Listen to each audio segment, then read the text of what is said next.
Hello बच्चों। तो आज हम कक्षा 12 की बायोलॉजी में अध्याय 1 का एक नया टॉपिक पढ़ेंगे जिसका नाम है पर परागण की बाह्य प्रजनन युक्तियाँ। अब इसमें हमें देखना है पर परागण की बाह्य प्रजनन युक्तियाँ मतलब क्या होता है। तो सीधी सी बात होती है कि जब हम कोई पर परागण की क्रिया करवाते हैं तो हम और कौन कौन सी ऐसी टेक्निक या टेक्नोलॉजी या कौन कौन सी विधियों का उपयोग करें जिससे पर परागण की क्रिया हो जाए। इसको और सरल शब्दों में देखें तो सीधा मतलब होता है पर परागण के लिए पौधों में अनुकूलन। अर्थात जब किसी पौधे में पर परागण की क्रिया होती है तो पर परागण की क्रिया के लिए उन पौधों में कौन कौन से प्रकार का अनुकूलन होता है। तो पौधों में जब परागण की क्रिया के लिए अनुकूलन हो, अलग अलग प्रकार के जो अनुकूलन होंगे उन्हीं को हम क्या कहते हैं, बाह्य प्रजनन युक्तियाँ या बाह्य प्रजनन तकनीक। तो आइए सबसे पहले देखें। इसमें पहला पॉइंट बनता अपना एकल लिंगाश्रय या डाइसियस प्लांट। अब इसमें दिया गया है एकल लिंगाश्रय। एकल लिंगाश्रय में दो वर्ड है, एकल और लिंग। अर्थात सीधी सी पॉइंट बनता है या सीधी सी बात होती है, ऐसे पौधे जिसमें केवल एक लिंग होता है। अर्थात ऐसे पौधे कैसे होते हैं, एक लिंगी होते हैं। एक लिंगी मतलब या तो इनमें मेल गैमिट होगा या मेल रिप्रोडक्टिव सिस्टम होगा या फीमेल गैमिट या फीमेल रिप्रोडक्टिव सिस्टम होगा। अब यहाँ पे पॉइंट है, जैसे मान लो ये कोई पौधा है, इस पौधे में ये जो पौधा बनाया हुआ है, इस पौधे में ये फ्लावर है, फ्लावर में अकेला ये क्या है, अपना फीमेल रिप्रोडक्टिव सिस्टम है। अब फीमेल रिप्रोडक्टिव सिस्टम है, इसमें स्वपरागण तो हो नहीं सकता है। या फिर मान लो इसमें केवल एंथर वाला भाग है, केवल एंथर वाला भाग है, इसमें ये वाला पार्ट नहीं है, तो भी इसमें क्या होगा, स्वपरागण नहीं हो पाएगा, परपरागण ही होगा। तो एकल लिंगाश्रय या डाइसियस प्लांट वो प्लांट होते हैं जिसमें परपरागण की क्रिया होती है। और परपरागण की क्रिया क्यों होती है, क्योंकि इसमें केवल एक ही लिंग पाया जाता है। कैसा, एक ही लिंग पाया जाता है। अब दूसरा पॉइंट है भिन्न काल पक्वता। भिन्न काल पक्वता में भी दो वर्ड है, भिन्न काल और एक और वर्ड पक्वता। भिन्न माने अलग अलग, डिफरेंट, काल माने समय, पक्वता माने मैच्योरिटी। अर्थात जब प्लांट के मेल रिप्रोडक्टिव सिस्टम और फीमेल रिप्रोडक्टिव सिस्टम या किसी प्लांट में मेल गैमिट और फीमेल गैमिट जब अलग अलग समय पर, ध्यान देना बच्चों, अलग अलग समय पर मैच्योर होंगे या परिपक्व होंगे, तो इस स्थिति को हम क्या बोलते हैं, भिन्न काल पक्वता। अब जैसे मान लो ये फ्लावर है, इस फ्लावर में ये दोनों रिप्रोडक्टिव सिस्टम है, मेल और फीमेल दोनों हैं। मान लो ये पहले परिपक्व हो गया, ये बाद में परिपक्व होगा, या ये पहले परिपक्व हो गया, ये बाद में। तो इस स्थिति में इनमें स्वपरागण की क्रिया नहीं हो पाएगी। कौन सी क्रिया होगी, परपरागण। क्यों, क्योंकि जैसे मान लो ये फीमेल रिप्रोडक्टिव पहले हो गया और ये विकसित नहीं हुआ, तो यहाँ पे कोई भी हवा के द्वारा परागण आ जाएगा किसी दूसरे पौधे का और उसमें परपरागण की क्रिया हो जाएगी, या जल के द्वारा या किसी इंसेक्ट के द्वारा। या फिर मान लो ये पुंकेसर वाला भाग है, इस पर किसी इसके परागकण उड़ के किसी दूसरे पौधे की वर्तिका पर चले जाएं, तो भी इसमें क्या हो जाएगा, परपरागण की क्रिया हो जाएगी। अब ऐसी परपरागण की क्रिया क्या कहलाती है, अपनी भिन्न काल पक्वता या हेटेरोगेमी। इसका एक और नाम है डाइकोगेमी। क्या, डाइकोगेमी। अब ये कंडीशन जब भी होगी तो इस कंडीशन में पौधों में दोनों लिंग उपस्थित होंगे। अर्थात इस भिन्न काल पक्वता के लिए प्लांट कैसे होने चाहिए, द्विलिंगी या बाइसेक्सुअल होने चाहिए। अब पॉइंट यहाँ पे ये आता है कि चलो मेल गैमिट और फीमेल गैमिट या मेल रिप्रोडक्टिव सिस्टम या फीमेल रिप्रोडक्टिव सिस्टम दोनों अलग अलग समय पे डेवलप या मैच्योर हो रहे हैं, तो इनमें सबसे पहले होगा कौन। तो अगर उस किसी प्लांट में फीमेल रिप्रोडक्टिव सिस्टम पहले मैच्योर होता है तो उसको फेमिनिटी या स्त्री पूर्वता कहते हैं। क्या कहेंगे, स्त्री पूर्वता या फेमिनिटी। इसमें वर्ड है स्त्री पूर्वता। स्त्री पूर्वता में दो शब्द, स्त्री और पूर्वता। स्त्री माने फीमेल गैमिट और पूर्वता माने पहली। तो जब फीमेल रिप्रोडक्टिव सिस्टम मेल से पहले मैच्योर हो जाता है तो इसे स्त्री पूर्वता या फेमिनिटी कहते हैं। और जब फीमेल गैमेट सिस्टम से पहले मेल गैमेट सिस्टम मैच्योर हो जाएगा तो उसे पुम पूर्वता या वर्टिलिटी कहेंगे। क्या कहेंगे, पुम पूर्वता और वर्टिलिटी। इस हिसाब से हमने देखा कि भिन्न काल पक्वता या हेट्रोगेमी में दो अलग अलग टर्म मिलते हैं, एक तो फेमिनिटी, दूसरा वर्टिलिटी। फेमिनिटी में फीमेल मैच्योर होगी पहले, फर्टिलिटी में मेल पहले मैच्योर होगा। इसके बाद नया टर्म आता है उन्मील पुष्प। कौन सा पुष्प? उन्मूल पुष्प, जिसको हम चेस्मोगीमस कहते हैं। ये वो प्लांट होते हैं जिसके फ्लावर खुल जाते हैं, अर्थात जब फ्लावर खुल जाएगा तो इसमें आसानी से क्या हो जाएगा? पर परागण की क्रिया हो जाएगी। क्या हो जाएगी? पर परागण की क्रिया। तो पर परागण की बाह्य प्रजनन तकनीक का थर्ड पॉइंट होता है उन्मील पुष्प। ऐसे पुष्प जो पहले से जो विकसित हो जाते हैं और खिल जाते हैं उनको उन्मील पुष्प कहते हैं या चेस्मोगीमस फ्लावर कहते हैं। अब यहाँ पे कुछ एग्जाम्पल दिए हैं बहुत ही इंपॉर्टेंट। ऑक्जेलिस, जिसे हम खट्टी बूटी कहते हैं, कोमेलेना, जिसे हम कनकोआ कहते हैं, और वायोला या वियोला, जिसको हम पेंसी कहते हैं। ये तीनों के तीनों चेस्मो ऐसे प्लांट होते हैं जो कैसे होंगे? दोनों टाइप के फ्लावर होंगे। कैसे होंगे? दोनों टाइप के, अर्थात इनमें कंडीशन फ्लावर बंद होने की भी हो सकती है, इनमें कंडीशन फ्लावर ओपन होने की भी हो सकती है। अर्थात ये तीनों प्लांट में दोनों टाइप के फ्लावर मिलते हैं, मतलब ओपन फ्लावर भी होंगे, क्लोज फ्लावर भी होंगे। अगर इनके फ्लावर ओपन हैं तो इनको हम क्लिस्टोगेमी बोलेंगे। क्या बोलेंगे? क्लिस्टोगेमी। क्लियर? अगर फ्लावर कैसे हैं? क्लोज हैं इसमें, तो इसे क्या बोलेंगे? क्लिस्टोगेमी बोलेंगे।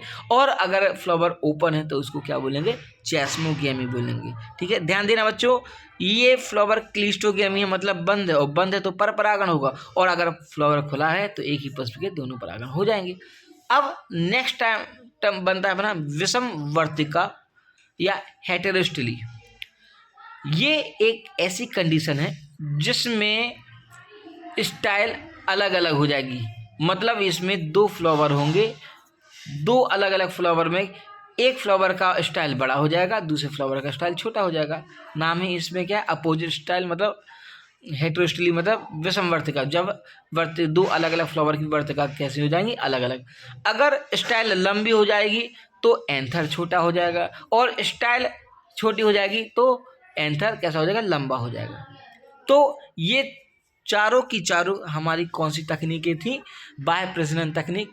किसके लिए? पर परागण की क्रिया के लिए, या सीधा सीधा बोल सकते हैं पर परागण की क्रिया के लिए पौधों में होने वाले अनुकूलन।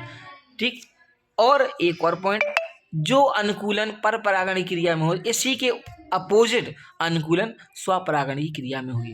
जैसे यहाँ पे पहला टर्म था अपना एकल लिंगाश्रय, उसमें अपन ने पढ़ा था द्विलिंगाश्रय। ठीक है, इसमें अपन ने पढ़ा भिन्न काल पक्वता, उसमें था समकाल पक्वता। इसमें अपन ने पढ़ा उन्मील पुष्प, और स्वपरागण में पढ़ा था अनुन्मील पुष्प। तो यहाँ पे स्वपरागण और परपरागण दोनों के हमें अनुकूलन देखने को मिले। यहाँ पे हम स्वपरागण पर परागण के लिए हम अंतर भी बता सकते हैं। तो ये अलग अलग पॉइंट जो मिलते हैं जिससे हम इनकी डिफरेंस भी बता सकते हैं, और यहाँ इसके लाभ हानि गुण भी बता सकते हैं। अब यहाँ पे नेक्स्ट पॉइंट बनता है पर परागण से हानि। तो यहाँ पे हम सीधा बोलेंगे जो स्वपरागण से लाभ था वही पर परागण से हानि है, और जो पर परागण से लाभ होगा वो स्वपरागण में हानि होगी। अर्थात पर परागण में हानि, पहला पॉइंट देखें, पर परागण की क्रिया अनिश्चित होती है, कभी भी हो सकती है। ऐसा तो है नहीं कि नहीं आज ही होगी या कल होगी, कभी भी हो सकती है। अर्थात पर परागण की क्रिया अनिश्चित होती है। क्यों? क्योंकि परागण के लिए हमें वायु, जल या जंतु या कीट की आवश्यकता होती है। अर्थात परागण की क्रिया वायु, जल और जंतुओं के ऊपर निर्भर होती है।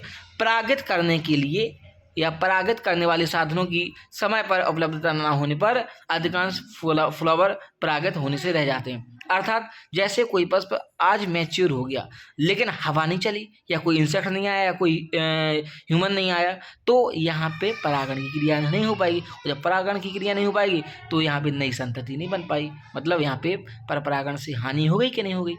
दूसरा पॉइंट, कीटों को आकर्षित करने के लिए फ्लावर को, ध्यान देना बच्चों, यहाँ पे फ्लावर क्या करेगा? अपने आप को थोड़ा सा मॉडिफाइड करेगा। ठीक है, क्यों? क्योंकि उनको कीटों को आकर्षित करना है। तो कीटों को आकर्षित करने के लिए सबसे पहले तो पुष्पों को कैसा होना पड़ेगा? कलरफुल या रंगीन होना पड़ेगा।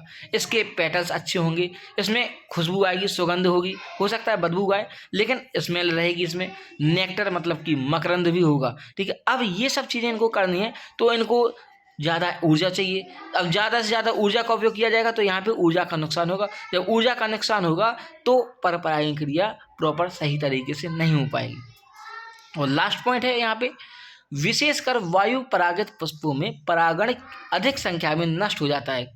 जैसे मान लो हवा तेज चल रही है, ठीक है, लेकिन परागकण जो उड़ते उड़ते जा रहे हैं और उसी टाइम पे हवा स्लो हो जाए, तो जहाँ पे परागकणों को जाना है वहाँ पे परागकण नहीं पहुँच पाएंगे। जब परागकण नहीं पहुँच पाएंगे तो परागण की क्रिया नहीं हो पाएगी।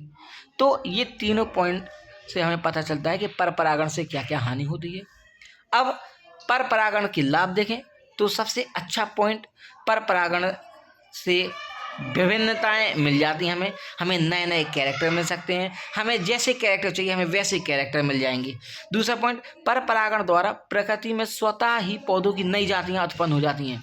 अब अगर हम पर परागण की क्रिया करवा रहे हैं तो भी नई जातियां मिलेंगी, और अपने आप हो रहा है पर परागण तो भी हमें नई जातियां मिलेंगी। मतलब वेरिएशन, उद्विकास, विकास, ये सभी क्रियाएं संपन्न हो सकती हैं जिनमें नए पौधों का समावेश होता है तथा हाइब्रिड विगर के कारण अच्छी संतति बन जाती है। अर्थात जिनमें दो अलग अलग कैरेक्टर जब मिलेंगे तो एक नया कैरेक्टर मिलेगा। जब नया कैरेक्टर मिलेगा तो यहाँ पे लक्षण भी हमें कैसे मिलेंगे, नए नए लक्षण देखने को मिलेंगे।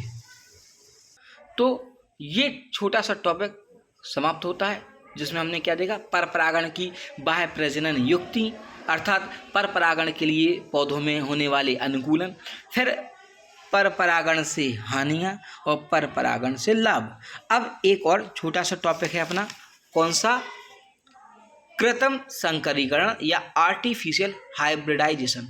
सबसे पहला तो कृत्रिम संकरीकरण होता क्या है, तो यहाँ पे दो शब्द हैं, कृत्रिम और संकरीकरण। संकरीकरण मतलब संकरण, कृत्रिम मतलब आर्टिफिशियल तरीके से या मानव के द्वारा। तो पॉइंट यहाँ पे सीधा बनेगा, मानव द्वारा होने वाले परागण को कृत्रिम संकरीकरण या आर्टिफिशियल हाइब्रिडाइजेशन कहते हैं। या सीधी सी बात, जब मानव के द्वारा परागण की क्रिया कराई जाती है तो उसे हम क्या कहेंगे, कृत्रिम संकरीकरण। क्या बोलेंगे, कृत्रिम संकरीकरण। अब पॉइंट यहाँ पे बनता है, क्वेश्चन है अपना कि हम कृत्रिम संकरीकरण करते क्यों हैं। तो सबसे अच्छी बात है, अगर हमें अच्छी से अच्छी क्वालिटी, अच्छे से अच्छे गुण, अच्छे से अच्छे कैरेक्टर चाहिए तो हमें क्या करना पड़ेगा, कृत्रिम संकरीकरण करना पड़ेगा। तो इसी क्वेश्चन का आंसर सीधा बनता है कि अच्छी से अच्छे कैरेक्टर या गुण पाने के लिए हमें क्या करना पड़ेगा, कृत्रिम संकरीकरण करना पड़ेगा। अब यहाँ पे कृत्रिम संकरीकरण का पहला पॉइंट है एमैस्कुलेशन, जिसे हम हिंदी में विपुंसन कहते हैं। विपुंसन या एमैस्कुलेशन। एमैस्कुलेशन बहुत ही सिंपल तकनीक होती है। इसमें हमें कुछ नहीं करना है, हम फ्लावर के पास जाएंगे और एक कैंची ले जाएंगे। उस कैंची की सहायता से हम उस फ्लावर के एंथर या परागकण वाले पार्ट को हटा देंगे। इस क्रिया को हम क्या कहेंगे, विपुंसन या एमैस्कुलेशन। ध्यान देना बच्चों, with the help of scissor to remove the anther and stop self pollination. अगर हमने किसी पुष्प के एंथर को हमने कैंची से रिमूव कर दिया तो उसमें स्वपरागण की क्रिया नहीं हो पाएगी, और जब स्वपरागण की क्रिया नहीं हो पाएगी तो हमें क्या करना पड़ेगा, पर परागण करवाना पड़ेगा। और जब पर परागण हम खुद करवा रहे हैं तो वो क्या हो गया, मानव द्वारा परागण। और मानव द्वारा परागण हुआ है तो इसे हम क्या बोलेंगे, कृत्रिम संकरीकरण। अब जब हम अपने हिसाब से अच्छे कैरेक्टर के लिए ये प्रोसेस कर रहे हैं तो हमें कैरेक्टर, क्वालिटी, हर चीज़ अच्छी मिलेगी।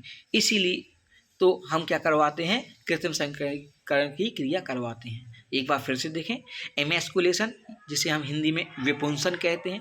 विपुंसन कृत्रिम संकरीकरण या मानव द्वारा परागण की वह क्रिया है जिसमें कैंची की सहायता से किसी पुष्प के एंथर या परागकोश को रिमूव कर दिया जाता है या काट के हटा दिया जाता है, जिससे स्वपरागण की क्रिया नहीं हो पाती है।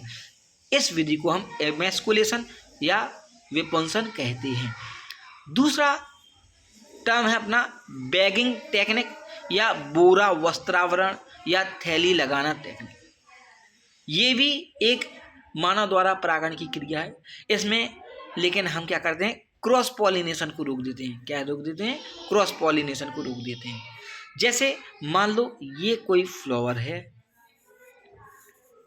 क्या है, ये कोई अपना फ्लावर है, इस फ्लावर में हम क्या कहेंगे, हम एक ऊपर से थैला या बोरा या कोई कवर लगा देंगे।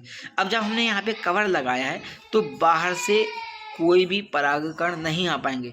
जब परागकण नहीं आ पाएंगे तो यहाँ पे पर परागण की क्रिया नहीं हो पाएगी।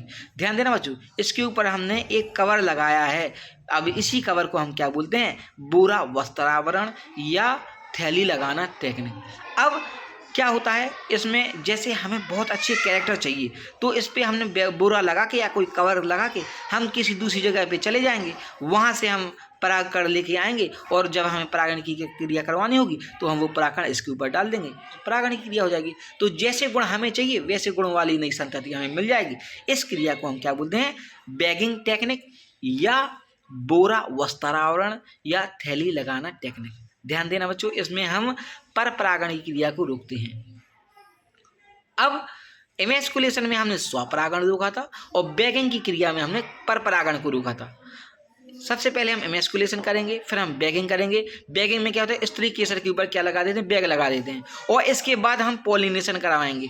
ठीक है, तो इस प्रोसेस को क्या करेंगे, रीबैगिंग। एक बार फिर से देखें, सबसे पहले हम इमैस्कुलेशन या विपुंसन की क्रिया करवाएंगे, फिर हम उसके ऊपर कवर लगा देंगे। कवर लगाने के बाद हम उसमें पॉलिनेशन या परागण की क्रिया करवाएंगे। इस क्रिया को हम रीबैगिंग बोलेंगे। क्या बोलेंगे, रीबैगिंग। आशा करता हूँ बच्चों ये छोटी छोटी डेफिनेशन आपको समझ में आई होंगी। अब एक और टॉपिक आता है अपना पराग स्त्री केसर संकर्षण या पॉलन पिस्टल इंटरेक्शन। यहाँ पे अगर इंग्लिश में इसका नाम देखते हैं तो पॉलन पिस्टल इंटरेक्शन मतलब पॉलन ग्रेन्स और पिस्टल मतलब कि कार्पल। ठीक है, इन दोनों में किस तरीके का इंटरेक्शन है या एक दूसरे से संबंध है वो हमें पढ़ना है। अब यहाँ पे हिंदी में देखें तो पराग स्त्री केसर संकर्षण। संकर्षण का हिंदी में मतलब देखें तो जब दो या दो से ज़्यादा चीज़ें आपस में मिलके कोई संबंध दिखाएं, कोई संबंध दर्शाएं। जैसे ये एक कोई लड़का है और ये एक कोई लड़का है, ये दोनों आपस में मिलते हैं तो किस तरीके से एक दूसरे से अपना रिलेशन बनाते हैं या किस तरीके से अपने कैरेक्टर शो करते हैं। ठीक है, इस क्रिया को हम बोलेंगे क्या, संकर्षण। और संकर्षण किस में करना, हमें परागकण और स्त्री केसर के बीच में। और परागकण स्त्री केसर मतलब पॉलन और पिस्टल के बीच में किस तरीके का इंटरेक्शन है वो हमें देखना है। तो आइए देखें, सबसे पहले ये हमारा फ्लावर है। इस फ्लावर में ये हमारी स्टिग्मा है, ये स्टाइल है और ये ओवरी है। ठीक है, ओवरऑल देखें तो ये हमारा गुलाब का या रोज का प्लांट है। मान लो हवा के द्वारा उड़ते उड़ते उड़ते उड़ते यहाँ पे दो प्रकार की पॉलिन ग्रेन्स आए। एक पॉलिन ग्रेन है जो ग्रीन कलर का है, वो है गुलाब का पॉलिन ग्रेन। दूसरा हिबिस्कस अर्थात गुड़हल का पॉलिन ग्रेन्स है। अब हमें पता है अलग अलग पुष्प के परागकण का आकार अलग अलग होता है और जैसा जैसा आकार परागकणों का होगा उसी के आधार पे वर्तिकाग्र का भी आकार होगा। अर्थात जैसे कि हमने कक्षा 11 में एक सिद्धांत पढ़ा था, ताला चाबी सिद्धांत। इस ताला चाबी सिद्धांत में जिस तरीके से इसमें खांच होते थे उसी के अलग अलग एंगल होते थे जिसमें उसमें कोई चीज़ फिट हो जाती थी। उसी के आधार पर इसमें भी हमें देखना है कि अलग अलग परागकणों का आकार भी कैसा होता है, अलग अलग होता है। तो यहाँ पे देखें, जैसे गुलाब का है और ये हिबिस्कस प्लांट का परागकण है, इन दोनों का आकार इस तरीके से है। अब यहाँ पे मान लो ये उड़ते उड़ते किसी वर्तिकाग्र पे जाते हैं। अब मान लो ये वर्तिकाग्र कौन सी है, गुलाब की है। इस गुलाब की फूल की वर्तिकाग्र पे मान लो गुड़हल का प्लांट जाएगा तो यहाँ पे संकर्षण या इंटरेक्शन वो सही नहीं हो पाएगा। क्यों? क्योंकि यहाँ पे ये इसको स्पेस नहीं देगा, क्योंकि इसकी वर्तिकाग्र की संरचना रेगुलर तरीके से है और किसी दूसरे के पॉलन ग्रेन्स का आकार अलग अलग तरीके से, जिसके बेस पे ये आपस में अटैच नहीं हो पाएंगे। लेकिन अगर यहाँ पे गुलाब का फूल है और गुलाब के फूल पे जो परागकण आता है वो गुलाब का ही आता है तो ये इसका अट्रैक्शन या इंटरेक्शन या संकर्षण बहुत ही आसानी से हो जाएगा। इसको एक उदाहरण से और समझ सकते हैं। जैसे मान लो ये कोई बस है, इस बस में ये और ये और ये 4 सीटें हैं। मान लो यहाँ पे मैं बैठा हूँ, ठीक है, और यहाँ पे आके मेरा दोस्त बैठेगा मान लो मेरा दोस्त नहीं आया, कोई थर्ड पर्सन आ गया, तो मैं उसको यहाँ पे बैठने नहीं दूंगा। क्यों? क्योंकि ये मैंने सीट किसके लिए की है? अपने दोस्त के लिए की है। तो मेरा और जो थर्ड पर्सन आया हम दोनों के बीच में जो इंटरेक्शन है वो अच्छा नहीं होगा। लेकिन अगर मेरा दोस्त आएगा तो मैं अपने दोस्त को दूर से ही बुला लूंगा और बोलूँगा कि आ जाओ यहाँ पे बैठ जाओ। अर्थात यहाँ पे मेरा और मेरे फ्रेंड का इंटरेक्शन या आपसी संबंध अलग है और मेरा और थर्ड पर्सन का जो आपसी संबंध था वो अलग है। इसी प्रकार से फूलों में भी ये संकर्षण की विधि होती है। तो अब देखें, मान लो ये गुलाब का फूल है पूरा, इस गुलाब के फूल में ये वर्तिकाग्र हो गई, ये अपनी वर्तिका हो गई और ये पूरा अंडाशय हो गया। अंडाशय के अंदर ओव्यूल है। अब यहाँ पे उड़ते उड़ते मान लो ये परागकण आया। परागकण की संरचना हम पहले ही देख चुके थे। सबसे बाहर की एक लेयर होती है जिसको हम एक्साइन बोलते हैं। क्या बोलते हैं? एक्साइन बोलते थे, जिसको इसके अलावा हम प्रोबिस भी बोलते थे। और प्रोबिस दो चीज़ों से मिलकर बना था, एक तो था स्पोरोपोलिन और दूसरा था लिपिड का फॉर्मेशन, लिपिड की लेयर, जिसको हमने यूवेस बोला था। इसके अलावा इसके अंदर की एक लेयर होती है जिसको हम एंटाइन कहते हैं, जो सेल वॉल होती थी, जो सेल्यूलोज और पैक्टिन की बनी होती थी। ध्यान देना बच्चों, पॉलन ग्रेन्स की स्ट्रक्चर देखें तो सबसे बाहर की ओर एक लेयर थी जिसको एक्साइन बोलते हैं, इसको हम प्रोबिस भी बोल सकते हैं। इसके जस्ट अंदर एक और लेयर थी जिसको एंटाइन या सेल वॉल बोलते थे। फिर इसके बाद हमने देखा था इसके अंदर दो जर्म सेल थी, ठीक है, और एक बड़ी सी वेजिटेटिव सेल थी। ये वेजिटेटिव सेल क्या करेगी? बाहर से वर्तिकाग्र पे क्या होंगे? ये दो सेल होती हैं जिनको हम जर्म सेल कहते हैं। इनके अंदर जो न्यूक्लियस होगा वो जर्म न्यूक्लियस कहलाएगा। और नीचे एक रेगुलर अनियमित आकार की एक बड़ी सेल होती है जिसको हम वेजिटेटिव सेल या कायिक सेल कहते हैं। इसके अंदर जो केंद्रक होगा वो कायिक केंद्रक कहलाएगा। अब इसके बाद हम देखें स्ट्रक्चर, हमने देखा कि जो वर्तिकाग्र वाला भाग होता है यहाँ पे हल्का सा जल होता है या पानी होता है, ठीक है। ये पानी जर्मपोर को अंदर जाएगा। ये जो जर्मपोर है यहाँ से पानी अंदर जाएगा। जब पानी अंदर जाएगा तो ये कोशिका फूलेगी। जब फूलेगी तो यहाँ से इस भित्ति पे दबाव पड़ेगा। क्या पड़ेगा? दबाव पड़ेगा। इस दबाव को क्या बोलेंगे हम? टर्गर प्रेशर बोलेंगे। क्या बोलेंगे? Turgor pressure. और टर्गर प्रेशर के कारण वेजिटेटिव कोशिका या कायिक कोशिका में जल भर जाएगा। क्या हो जाएगा? इसमें ये जल भर जाएगा। एक बार फिर से बच्चों ध्यान देना, बाहर की लेयर क्या थी? एक्साइन थी। अंदर की लेयर को हमने एंटाइन बोला था। इसके बाद ऊपर दो कोशिकाएं थी जिनको हमने जर्म कोशिका बोला या जनन कोशिका बोला। नीचे एक बड़ी कोशिका थी जिसको हमने वेजिटेटिव कोशिका बोला। अब वर्तिकाग्र पे हमने देखा था कि यहाँ पे थोड़ा सा जल होता है, ठीक है, और इस परागकण में यहाँ पे एक जगह खाली होती है या हल्का सा छेद होता है जिसको हम जर्मपोर कहते हैं। अब ये पानी इसी जर्मपोर के माध्यम से रास्ते से अंदर वेजिटेटिव कोशिका के पास जाएगा। जब ये पानी जाएगा तो यहाँ पे एक प्रेशर लगेगा जिसे हम टर्गर प्रेशर कहते हैं। क्या कहते हैं? Turgor pressure. और इस टर्गर प्रेशर के दौरान बाहर का इस स्टिग्मा का जो पानी होता है वो कहाँ पे चला जाएगा? वेजिटेटिव कोशिका के अंदर चला जाएगा। अब जैसे ही पानी यहाँ पे जाएगा तो यहाँ पे इसका आकार बढ़ता जाएगा, जिसकी वजह से ये जो वेजिटेटिव सेल है ये जर्म सेल को क्या देगी? न्यूट्रिशन प्रोवाइड करवाएगी या पोषण प्रदान करेगी। अब यहाँ पे जो जर्मपुर वाला भाग है, जर्मपुर वाले भाग से एक लंबी सी नलिका निकलती है। ध्यान देना, इस नलिका को हम पॉलन ट्यूब या पराग नलिका कहते हैं। और इसका क्वेश्चन बनता है कि पराग नलिका का निर्माण कौन करता है? तो जो अंतः भित्ति अर्थात एंटाइन थी, ये लेयर एक लंबी सी नलिका का निर्माण करती है। ये लंबी सी नलिका क्या कहलाती है? पॉलन ट्यूब या पराग नलिका कहलाती है। ध्यान देना बच्चों, यहाँ पे पॉइंट बनता है, पराग नलिका का निर्माण कौन करता है? तो पराग नलिका का निर्माण एंटाइन करती है। कौन करती है? एंटाइन, ठीक है। अब इसके बाद देखें कि ये जो पराग नलिका है ये यहाँ से बढ़ती जाएगी। अब यहाँ पे इस पराग नलिका स्टाइल वाले पार्ट में आ गई। अब इसे पता कैसे चलेगा कि इसको जाना कहाँ है, ठीक है, कि किस जगह से इसको जाना है? तो यहाँ पे जो परागकण है, मतलब परागकण में जो जर्म सेल थी, ये जर्म सेल इस पार्ट में, ओव्यूल वाले पार्ट में 3 जगह से एंट्री करती है। अर्थात यहाँ पे स्ट्रक्चर देखें तो जो पॉलन ट्यूब है ये 3 जगह से एंट्री कर सकती है। एक को बोलते हैं हम पोरोगैमी, दूसरा होता है चैलेजोगैमी, तीसरा होता है मीसोगैमी। पोरोगैमी माइक्रोपाइल वाले पार्ट से जब पॉलिन ग्रेन्स एंटर करते हैं या बीजांड द्वार से जब पॉलिन ग्रेन प्रवेश करेंगे तो इस स्थिति को हम पोरोगैमी कहते हैं। ध्यान देना बच्चों, जब परागकण कहाँ से बीजांड द्वार वाले भाग से अंदर प्रवेश करेंगे या माइक्रोपाइल वाले पार्ट से अंदर प्रवेश करेंगे तो इस स्थिति को हम पोरोगैमी कहेंगे। जब परागकण निभागीय भाग से अर्थात चैलेजा वाले भाग से प्रवेश करेंगे तो इसको हम चैलेजोगैमी बोलेंगे।